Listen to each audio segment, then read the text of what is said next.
think that people have to stop seeing land as a commodity, as something just to be bought, held on to, and then sold at a better price. You know,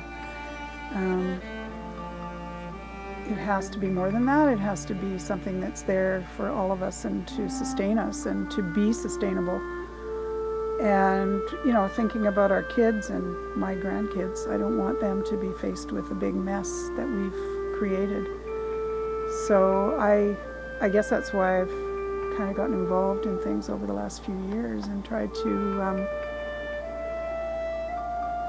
preserve some of what we have here. Because I think it's the reason, something that people lose sight of is that the reason that people come to visit us and the reason that this area is so loved is because of what we have, because of the land, because of the forests and all of those things.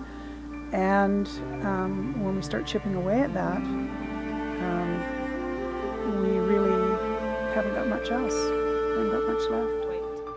The Iroquois emerged in the actual rainforest. If you go in the wet season, it's just mud puddles everywhere, but you go through this forest and climb down roots off, you know, on a hill kind of thing, and then you just pop out onto this beautiful beach, and it's just like so pristine, and it's really quiet a lot of the time. Even in the summertime when we have huge influx of people in the area, there's often maybe only one or two people down there if you're lucky, and you can just walk along the beach. Either way, there's rocks, there's tide pools.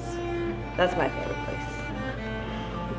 Unless we step back and really start to question some of the development that does go on, we're going to lose land and we're never going to get it back. And growing up was awesome, having those spaces, because you know, you ride your bikes there, or you'd have little paths through there to get to the beach and all that kind of stuff, and it kind of kept certain surf spots unpopulated. So there were only a few trails, but coming to a coastline, that's totally different to where I grew up, having massive pine trees and deadfall washed up on the shorelines. It's very unique. You don't find that anywhere in the world, I don't think. Especially because you have such massive cedar forests all around the coast. It's definitely a coastline that needs to be protected, because as soon as they let what happened to where I live and certain parts of the east coast of Australia happen to here, it's gone for good. You can't get it back. It affects a lot, not just on the land but in the ocean as well.